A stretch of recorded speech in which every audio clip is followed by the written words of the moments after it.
This week on the show, we're talking about INTP careers. You might be an INTP listening right now or have an INTP in your life. Some of us do. And this conversation is going to be all about the career path, the job path for the INTP personality type. We've decided to talk about this in a very particular way this week. And this entire conversation, we'll talk about how we're going to do this in a moment. This entire conversation came about, Antonia, because you and I right now are guiding a group of students through what's called our Personality Life Path Mentorship Program. This is a live mentorship where we take the 8 Jungian cognitive functions, the building blocks of the Myers-Briggs system, the 4 decision-making functions and the 4 learning functions, and we spend 1 week on each of these functions in this program, where we give students exercises to tune in to the archetypical energy that function represents in the world and in their life particularly, and in their personality type. We give them exercises, they go out in the world and they test in the real world these energies, report back, and each week over 8 weeks leading toward a live event, we build a plan that they can implement. We build it together, but each person has a plan they can implement that we call their life path. Now that they know who they are, where are they going with their personality? We've noticed that people in this program are in the middle of transition. They're in the middle of a relationship transition, a life transition, but a lot of people are in the middle of career transition. And so we thought, let's just take a moment and do a short series, 16-part series, on careers. We'll look at each personality type because so many people, we believe, are right now in the middle of transition based on world events and just the circumstances we all find ourselves in. So this is your turn this week, INTPs, to talk about your career path and some of the options available to you. Antonia, you want to talk a little bit about just broad brush, the framework we're going to do this with this week? Yeah, this entire series we've done has been sitting on the platform of Dr. Dario Nardi's research on subtypes. And the reason for that is as he was understanding the different brain wiring of the people within the same personality type, but wired just a little differently to create these 4 subtypes, he realized that career choice was a massive influence in the subtype that the individual, was most aligned with. And then he also realized that if a person changed careers, it started altering their wiring. It started making them look like a different subtype. So your career path and your subtype are very, very sort of married to each other. So part of why we want to address subtypes in these career podcasts and today in INTP careers is your subtype isn't like your INTP preferences. That seems to be sort of pre-wired, maybe more, nature-oriented. You come out of the hatch with your Myers-Briggs preferences, but your subtype seems to be more nurture. It's optional ways of exploring your personality type based on your responses to the environment. And it makes sense that this would be aligned with careers because that's what you're spending 40 hours plus a week doing. That's the environment that you're in all the time. So those are the problems that you're solving and the things you have to respond and react to. Yeah.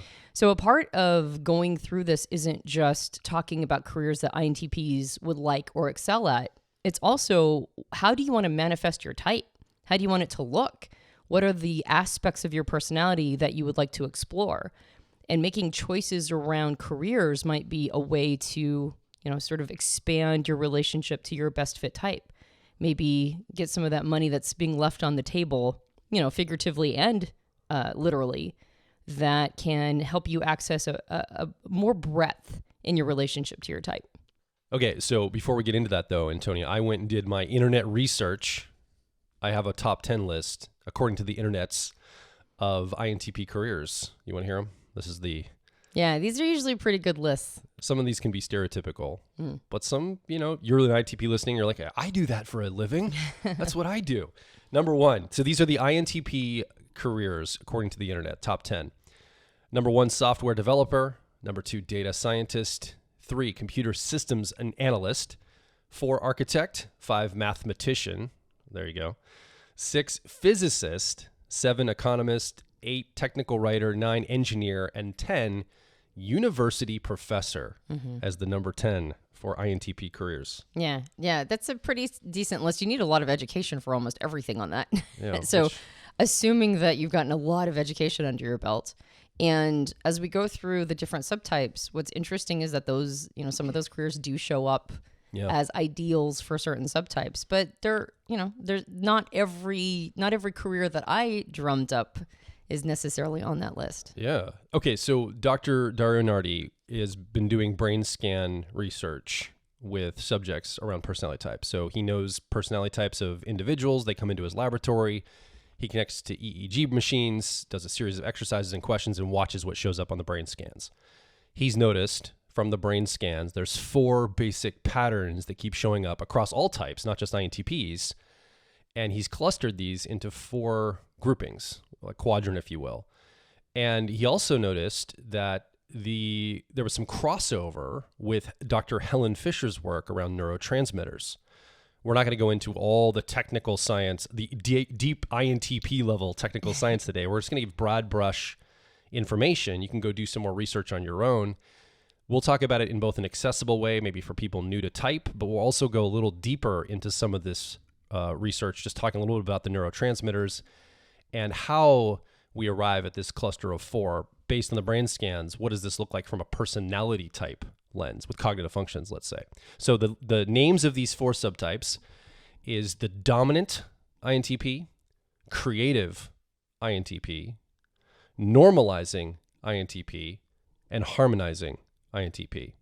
Now, those names apply to all the other types as well, but we're talking about INTPs today. So dominant, creative, normalizing, harmonizing. These are not types of INTPs. These are expressions of the INTP personality. So if the INTP personality, metaphorically or in an analog or an analogy way, is a sheet of music, written notes of music, these are the 4 performances of the personality type. These are the way it can be expressed. Anything else you want to say about that before we jump right into the actual ones? Yeah, think of the subtypes as almost flavors. Like you said, there's different ways that they can be expressed. And the reason why we want to make a distinction between these subtypes and type is, as I mentioned before, they're flexible. There's a plasticness to this. And you might, as a listener, you might identify yourself in more than one subtype. And that's very common because depending upon our life circumstances, we've had opportunities to develop some of these traits. Yeah. And so you might have started out as one, and now you find yourself in a career path or just circumstances that bring up a different subtype. Or you might identify with all 4. That's not uncommon either. The other thing I want to mention is that you might recognize these subtype names as also being used by Dr. Victor Galenko, who is a person who works in socionics.